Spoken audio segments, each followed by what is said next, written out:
నమస్తే. ఇన్నాళ్ళు నన్ను సపోర్ట్ చేస్తూ, ఎంకరేజ్ చేస్తూ మీ ప్రేమని నాకు అందిస్తున్న ప్రతి ఒక్కరికి కృతజ్ఞతలు. అలాగే ఈ వీడియో కూడా ఖచ్చితంగా మీకు ఉపయోగపడుతుంది. లైక్, షేర్ అండ్ సబ్స్క్రైబ్ చేసి మీ సపోర్ట్‌ని నాకు అందించండి. అలాగే ఈ వీడియో పట్ల మీకున్న అభిప్రాయాన్ని కామెంట్ సెక్షన్‌లో కామెంట్ చేసి తెలియజేయండి. ఇప్పుడు వీడియోని చూద్దాం. నమస్తే, వెల్కమ్ టు అవర్ ఛానల్. నేను పద్మిని. ప్రస్తుతంతో పాటు ప్రముఖ ఆధ్యాత్మికవేత్త, వేద పండితులు, ఆగమ కేసరి, శ్రీ విద్య స్పిరిచువల్ సొసైటీ వ్యవస్థాపకులు చిర్రావురి శ్రీరామ శర్మ గారు మనతో పాటు ఉన్నారు. మాట్లాడదాం. నమస్కారం అండి. నమస్కారం అండి. తిరుమల తిరుపతి దేవస్థానంలో రకరకాల అవకతవకలు పోయిన ప్రభుత్వంలో కానీ జరిగాయి అనేది చాలా మంది అంటూ ఉంటారు. చాలా మంది దాన్ని ఖండించిన దాఖలాలు ఎన్నో ఉన్నాయండి. ఒక వేద పండితులుగా చెప్పండి, అక్కడ జరిగినటువంటి అవకతవకలు నిజంగానే జరిగినట్టుగా మనం కన్సిడర్ చేయొచ్చా? ఇక ఇప్పుడు చంద్రబాబు నాయుడు గారు కొన్ని వ్యాఖ్యల్ని కూడా చేయడం జరిగింది. తిరుపతి లడ్డు విషయంలో ఆ నెయ్యిని ఎవరైతే సరఫరా చేశారో దాంట్లో జంతువుల కొవ్వుని మిక్స్ చేసినటువంటి, అంటే చాలా ఇబ్బందికరమైనటువంటిది. అది చెప్పడానికి కూడా చాలా బాధాకరం. ఎందుకంటే స్వామివారి కైంకర్యాలకు లేకపోతే స్వామివారి ప్రసాదాలకు ఉపయోగించేటటువంటి ఈ విషయాల్లో ఇంతటి ఘోరమైన విషయం మాట్లాడుకోవటం చాలా చాలా బాధాకరం. ఇది జరిగింది అంటూ ఆయన ఒక కమెంట్ ని చేయటము, దానికి వైసీపీ నుంచి కూడా డెఫినెట్ గా రిప్లై వచ్చింది. ఇది గనక నిజమైతే మేము ప్రమాణం చేయడానికి సిద్ధంగా ఉన్నాం, మీరు మీ ఫ్యామిలీతో ప్రమాణం చేయడానికి సిద్ధంగా ఉన్నారా అని ప్రమాణాల దాకా వెళ్ళారు. అసలు ఎలా చూడొచ్చు అంశాన్ని, జరిగింది అని అనుకోవచ్చా? నమస్కారం. తిరుమల తిరుపతి దేవస్థానం చాలా ప్రసిద్ధం కలిగినటువంటి ఒక దేవస్థానం. అందరి దృష్టి కూడా దాని మీదే ఉంటుంది. జనరల్ గా అక్కడ జరిగే పూజలు ఏంటి, అన్ని ఎలా చేస్తున్నారు ఏంటి. ఎందుకంటే ప్రపంచంలోనే అత్యంత ధనికుడు వెంకటేశ్వర స్వామి. మరి అంత ధనికుడికి ఎంత చక్కగా జరగాలి ప్రతిదీ అని మనం గమనించాల్సింది. ప్రభుత్వాలు పక్కకు పెడితే, ఈ పార్టీలు ప్రభుత్వాలు అనేవి ఒక దేవాలయ నిర్వహణం అనే చేయడం కోసమే కార్యనిర్వహణాధికారి అని అక్కడ ఒకరిని పెడతారు. అలాగే ధర్మకర్త అనేటటువంటి చైర్మన్ అనేటువంటి పెడతారు. ప్రభుత్వం డైరెక్ట్ గా దాన్ని చూడలేక కాదు, దేవాలయం యొక్క కట్టుబాట్లు, పూజ ప్రసాద పద్ధతులన్నీ కూడా అది తెలుసున్న వాళ్ళు చూస్తే దాంట్లో మనకి ఒక శాస్త్రీయత అనేది ఉంటుంది. దానికోసమే ధర్మకర్త అని ఆయన పేరు. అంటే ఇక్కడ జరుగుతున్నవన్నీ ధర్మాలు సరిగ్గా జరుగుతున్నాయా లేదా అని చూడాలి. మనం దేవాలయాల్లో నాట్ ఓన్లీ ఇన్ తిరుపతి, ప్రతి దేవాలయంలో కూడా ఇటువంటివి చాలా ఎక్కువగా జరుగుతున్నాయి. కారణం ఈ కార్యనిర్వహణలో లోపంగా మనం గమనించాలి. ఇప్పుడు తిరుపతిలో జరిగినటువంటి విషయం జరిగిందా లేదా అనేటటువంటి విషయాన్ని వీళ్ళు జరిగింది అంటారు, వాళ్ళు జరగలేదని చెప్తూ ఉంటారు. కానీ మనం జనరలైజ్ గా చూస్తే జరగడానికి ఎక్కువ అవకాశాలు ఉన్నాయి.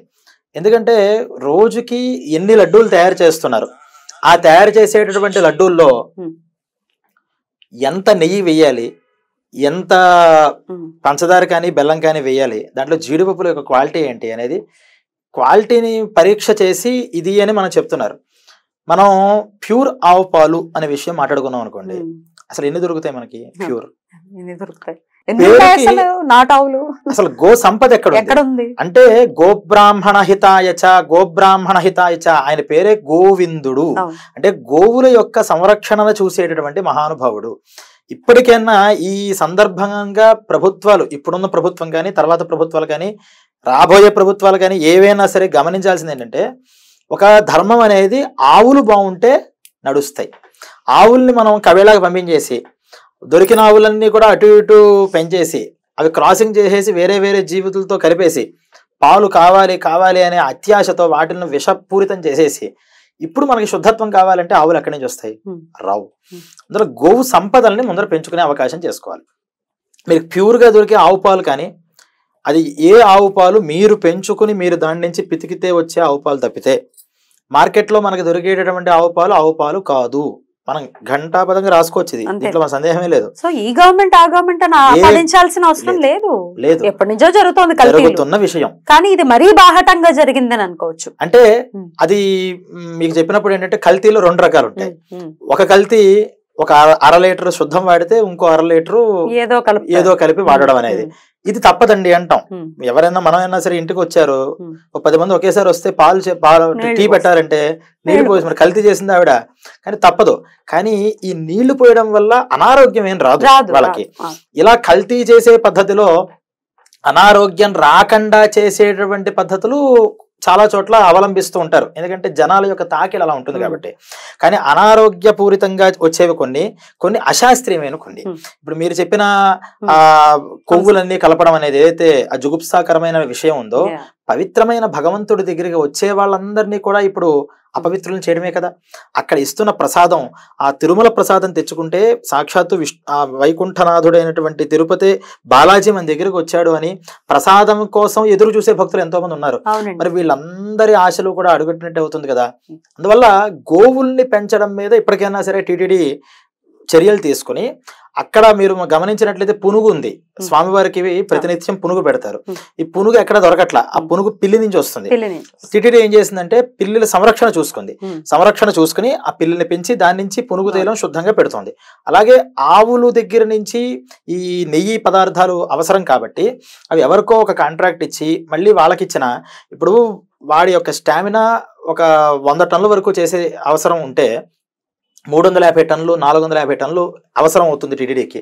ఇప్పుడు ఏం చేస్తాడు, ఆ బేరం పోగొట్టుకోలేక ఆ కాంట్రాక్ట్ మనమే చేజెక్కించుకోవాలనే దాంతో వేరే వేరే సోర్సుల నుంచి ఆ నెయ్యిని సప్లై చేయడం స్టార్ట్ చేస్తాడు. అక్కడ మనకి ఇదంతా ఈ కల్తీ అనేది స్టార్ట్ అవుతుంటుంది. బట్ ఎంతో కొంత వాళ్ళకి అవగాహన ఉంటుంది కదండి, ఇక్కడ కల్తీ జరుగుతోంది అని చెప్పి. దాన్ని అంత నిర్లక్ష్యం చేయడానికి వెనకాల ఉన్నటువంటి కారణం ఏమై ఉండొచ్చు, ఒకవేళ జరిగి ఉంటుంది? ఆ వెనకాల ఉన్నటువంటి కారణాల్లో కూడా ఇక్కడ ఈ విషయంలో పెద్ద అది ఆర్గనైజేషన్, చిన్న విషయం కూడా అక్కడ ఒకళ్ళకి తెలిసిన విషయం కాదు, అందరికి అన్ని విషయాలు తెలిసేది కూడా కాదు. అసలు ఈ కాంట్రాక్టర్ దగ్గర నుంచి వస్తుంది నెయ్యా కాదా అనేటటువంటి విషయాన్ని చూసుకునేది అక్కడ చిన్న అధికారి ఎవరో ఒకళ్ళు ఉంటారు. వాళ్ళకిను అవతల కాంట్రాక్టర్ దగ్గరికి ఉన్నటువంటి ఒక చిన్న అవగాహనతో అది నడిచిపోతుంటుంది. కానీ ఈ పై అధికారుల దగ్గరికి వచ్చేప్పటికి అసలు అది నెయ్యి శుద్ధంగా ఉందా లేదా, ఇంకోటి విషయం ఎప్పుడు తెలుస్తుంది, ఎవరైనా భక్తులు ఏమండి లడ్డూలో కొంచెం తేడా వచ్చింది, ఏదో స్మెల్ తేడా వస్తుంది, ఇంతకు మునుపు లాగా లేదు అనేటటువంటి ఎలిగేషన్స్ ఏదైనా చేసినట్లయితే అప్పుడు వాళ్ళ అధికారి దృష్టిలోకి వెళ్ళి ఎందుకు జరుగుతోంది అని వెతుకుతారు దీన్ని. బహుశా ఇప్పుడు ఉన్నటువంటి ప్రభుత్వానికి అటువంటి ఫిర్యాదులు వచ్చి ఉండాలి. గత ప్రభుత్వంలో ఆ ఫిర్యాదులు ఎవరు కూడా ఇవ్వకుండా ఉండాలి, లేదా ఇచ్చినా సరే అవి నిర్లక్ష్యం వీళ్ళు చేసినా ఉండాలి. అందుకని ఇప్పటికైనా భగవంతుడు గో సంరక్షణ చేద్దాము అనేటటువంటి ఉద్దేశంలో ఉన్నాడని నేనైతే అనుకుంటున్నాను. అందువల్ల ఈ సమయంలో నెయ్యి కావాలి అంటే ఈ కంపెనీలకి అక్కడ ఇక్కడ ఇవ్వడం కన్నా టీటీడీకి అనేక చోట్ల అనేక రాష్ట్రాల్లో ఎంతో స్థలాలు ఉన్నాయి. ఆ టీటీడీ కనుక ఇది మనం గో సంరక్షణ చేద్దాము అనుకుంటే స్వచ్ఛందంగా శుద్ధమైనటువంటి గోవులు ఇచ్చేవాళ్ళు కూడా ఉన్నారు. టీటీడీకి అనేక వెంకటేశ్వర స్వామికి ధనానికి కొదవే ఉంది, అందరికీ ఇచ్చాయన. ఈ పని కనుక చేసినట్లయితే ఎంతో మంది నిరుద్యోగులకు కూడా ఉద్యోగ కల్పన చేసిన వాళ్ళం అవుతాం. అందువల్ల టీటీడీ స్వయంగా శుద్ధమైనటువంటి ఈ దేశీయమైనటువంటి ఆవుల పెంపకాన్ని చేసి దాని ద్వారా వచ్చేటటువంటి నేతినే స్వామివారికి ఉపయోగిస్తే చాలా బాగుంటుంది అనేటువంటిది అభిప్రాయం. రైట్. టీటీడీ విషయం వస్తే డెఫినెట్ గా బోల్డ్ అంత రాజకీయం దాని చుట్టూ తిరుగుతూనే ఉంటుంది, బోల్డ్ అంత రచ్చ జరుగుతూనే ఉంటుంది. ఇప్పుడు ఈ అంశం కూడా అదే పుంత తొక్కిందని ఖచ్చితంగా అనుకోవచ్చు. ఇద్దరు కూడా ఆరోపణలు చేసుకుంటూ ఉన్నారు. ఎక్కడి వరకు వెళ్తుందని అనుకోవచ్చు? అసలు ఎంతవరకు భగవంతుడి నామాన్ని లేకపోతే భగవంతుడికి సంబంధించిన సంస్థని ఈ రాజకీయాలకి ఎంతవరకు దూరంగా ఉండడం సమంజసం అని అనుకోవచ్చు? అందుకనే మీకు మొదటి నుంచి అక్కడ ప్రభుత్వానికి కానీ దేవాలయ వ్యవస్థ అయినా సరే పార్టీకి కానీ అసలు పార్టీకి ప్రభుత్వానికి సంబంధం లేదు. పార్టీని పెట్టుకుని ప్రభుత్వంలోకి వస్తారు. ప్రభుత్వానికి వచ్చిన తర్వాత ప్రభుత్వ ప్రతినిధులు అవుతారు తప్పితే పార్టీ ప్రతినిధులు కాకూడదు అని మన రాజ్యాంగం కూడా చెప్తోంది.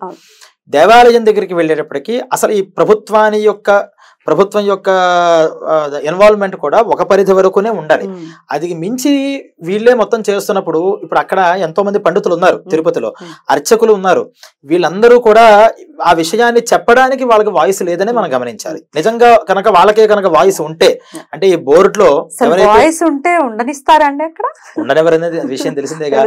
కానీ అక్కడ మనం కనుక వాయిస్ ఇచ్చినట్లయితే ఖచ్చితంగా ఇక్కడ ఈ లోపం జరుగుతోంది అని వినిపించడానికైనా ఒక అవకాశం ఉంటుంది. ఇది ఎక్కడా లేదు. అక్కడ ఏం జరుగుతుందో తెలియదు. ఏదన్నా అడిగితే మరి ఇదంతా మరి వాళ్ళు చూడొద్దా వీళ్ళు చూడొద్దా అని మనం వేసేస్తూ ఉంటాం. అయితే ఈ ప్రభుత్వ విషయాలలో ప్రభుత్వం యొక్క దాంట్లో ఎంత వైఫల్యం ఉందనో లేకపోతే అది సాధించితే గొప్పతనం ఎంత ఉంటుందో అనే విషయాలు మనం పక్కకు పెట్టాలి. ఎందుకంటే ప్రభుత్వానికి దేవాలయం యొక్క నిర్వహణకి సంబంధం పాక్షికంగా ఉంటుంది తప్పితే పూర్తిగా ఉండదు. అక్కడ ఉన్నటువంటి నిర్వహణ అధికారులు, అక్కడ ఉన్నటువంటి ధర్మకర్తలు చూసుకోవాల్సిన బాధ్యతగా దీన్ని మనం పూర్తిగా గమనించాలి. ప్రతి దేవాలయంలో కూడా ఈ ప్రసాదాలు అనేటువంటి చాలా ముఖ్యమైనటువంటి విషయం. ప్రతి భక్తుడు కోరుకునేది ఏంటి? ప్రసాదం. ముఖ్యంగా ప్రసాదం దగ్గర ఎటువంటి కొలతలు గతంలో కూడా మనం చూసినట్లయితే దానికి దీని మీద లడ్డు మీద ఆ పరిమాణం తగ్గుతోందని, దాంట్లో క్వాలిటీ తగ్గుతోందని, మన చిన్నతనాల్లో ఒక లడ్డు తీసుకొస్తే ఎన్ని రోజులు ఉండేదో అదే ఆగ్రహంతో అసలు టేస్ట్ తగ్గిపోతుంది. మనకి స్వామివారు ఇవన్నీ కూడా పర్యవేక్షణ చేయడం కోసమే ఆ పోటు ఎక్కడ ఉంటుందండి, ఎక్కడో తయారు చేయరు, కరెక్ట్ గా స్వామివారి దేవాలయంలోనే ఉంటుంది. కానీ మరి కలియుగనాథుడిని కూడా మోసం చేసి కనీస పాపభీతి లేకుండా అసలు బతికి బట్టగలగా చాలా ఇబ్బందులు కలుగుతాయి. కానీ పాపం ఇప్పుడు అక్కడ వంట వాళ్ళు ఉంటారు, అది నెయ్యి తీసుకొస్తే ఆ నెయ్యి వేయడం తప్పితే వాళ్ళు కూడా ఇది మాట్లాడడానికి ఉండదు. ఇదంతా ఎవరిదయ్యా అంటే ఇది మీరు అడిగింది ఏంటంటే ఇప్పుడైనా మార్పులు చేరుతాయంటే ఏం మార్పులు వస్తాయి? ఇంతకు మునుపు ఒక కంపెనీకి కాంట్రాక్ట్ చేసుకుంటే ఇప్పుడు వేరే కంపెనీతో మళ్ళీ కాంట్రాక్ట్ చేసుకుంటారు. కంపెనీలు మారుతాయి, పేర్లు మారుతాయి, సిస్టమ్ మారుతుంది కదా అక్కడ. అందుకని ఈ కంపెనీల మీద ఆధారపడి ఎక్కడెక్కడి నుంచో చేసుకోవడం కన్నా స్వామివారికి సంబంధించిన పుష్పాలు ఉన్నాయి, ఆ పుష్పాలన్నీ మార్కెట్ నుంచి తీసుకొస్తారా? స్వామివారు అక్కడ ఒక ఉద్యానవనం వేసి అక్కడి నుంచి తెచ్చుకుంటున్నారు. అలా స్వామివారికి మనం ఒక చిన్న రాజ్యాన్ని పరిపాలించే మహారాజు గారే ఎక్కడ ఏ వస్తువో కొనుక్కోరు, వాళ్ళే అన్ని తయారు చేయించుకుంటారు. అటువంటి బ్రహ్మాండ నాయకుడు ఆయనకి ఏం తక్కువని ఈ నెయ్యి, ముఖ్యమైన నెయ్యిని ఎక్కడెక్కడి నుంచో కొనాల్సిన అవసరం. కాబట్టి టీటీడీ స్వయంగా నెయ్యిని ఉత్పత్తి చేసి అది కనుక పెడితే ఇంకా వాళ్ళ మీద వీళ్ళ మీద మనం అభియోగం వేయక్కర్లేదు. ఈ వ్యాపారస్తులు ఎవరైనా సరే ఒక డిమాండ్ అండ్ సప్లై మీద నడుస్తుంటుంది కాబట్టి ఎక్కువ డిమాండ్ ఉన్నప్పుడు సప్లై చేయలేని పరిస్థితుల్లో కల్తీ అనేది ఖచ్చితంగా చేస్తారు. ఆ కల్తీలలో చేయాల్సిన మోతాదు కన్నా ఎక్కువ సప్లై చేయాల్సిన వచ్చినప్పుడు ఆ కల్తీలో కూడా మళ్ళీ కల్తీ జరుగుతుంది. ఆశ్చర్యం ఏంటంటే పూర్వం డాల్డాలో ఇంకోటో నూనెలో కలిపేవారు. ఇప్పుడు ఏది మనకు చూస్తూ ఉంటాం కదా, అసలు సన్ఫ్లవర్ ఆయిల్, ఈ గ్రౌండ్ నట్ ఆయిల్ ఇదంతా పెద్ద స్కామ్ అని మనకి ఇప్పుడంతా చెప్తున్నారు. కానీ మీకు నాకు తెలియదా? కానీ మనం వెళ్ళి మళ్ళీ షాపులో అవే కొంటాం. ఎందుకంటే ఇంకో కొనే ఆప్షన్స్ మనకు కనిపించట్లా, ఆ రేట్లు ఏమో అందుబాటులో ఉండట్లేదు. కాబట్టి ఏదో ఒకటి నూనె కదా అని అందరూ తెలిసినా దాన్నే వాడుతున్నారు. కొంతమంది మారడానికి ప్రయత్నం చేసుకుంటున్నారు. వాడకం తగ్గించుకోవాలి. మనం మార్చుకోవాల్సింది ఏంటంటే 10 లీటర్ల నూనె అవసరం అవుతుంది అనుకుంటే 10 లీటర్లు గ్రౌండ్ నట్ కొంటే ఇంత అవుతుంది కదా అని క్యాల్కులేషన్ వేసుకోవడం కన్నా 3 లీటర్లు అవ్వకూడదు, ఇవే డబ్బులకి వస్తాయి కదా. అలా శుద్ధమైన అందుకనే గంగి గోవు పాలు గరిటెడైనను చాలు, అది గోఘృతం ఎంత ఉన్నా చాలు దాంట్లో. ఈ లడ్డూ ప్రసాదం యొక్క పరిస్థితులను మనం చూసుకున్నప్పుడు ప్రసాదాలు ఇన్నే ఉన్నాయి కాబట్టి ఇంతవరకునే మనం చేయగలుగుతాం. మిగతా ప్రసాదాలు ఏవైతే ఉన్నాయో అన్న ప్రసాదాలుగా తీసుకెళ్ళండి అంటే భక్తులు ఫస్ట్ లో ఒప్పుకోకపోయినా తర్వాత మెల్లమెల్లగా అర్థం చేసుకోవడానికి ఒక అవకాశం ఉంటుంది. వచ్చిన అందరు భక్తులకి లడ్డూలు ఇవ్వాల్సిందే, ఎవరు ఆర్జీ పెట్టినా సరే వాళ్ళకి 100 లడ్డూలు 1000 లడ్డూలు పంపించాల్సిందే అని పెట్టినప్పుడు దానికి హద్దు పొద్దు ఎక్కడ డెఫినెట్ గా ఇట్లాంటివి జరుగుతాయి. అయినప్పటికీ శిక్ష పడుతుందా ఇట్లాంటి, మరి ఇది డెఫినెట్ గా చాలా అపరాధమే. మరి శిక్ష పడుతుందా లేదా అంటే అది భగవంతుడికే వదిలేయాలి. ఎందుకంటే ఇట్లాంటివి బ్యాన్ చేయటమే కాదు, అలా సప్లై చేసిన వాళ్ళకి శిక్ష కూడా పడాలి అని కోరుకుంటూ కృతజ్ఞతలండి. నమస్తే అండి.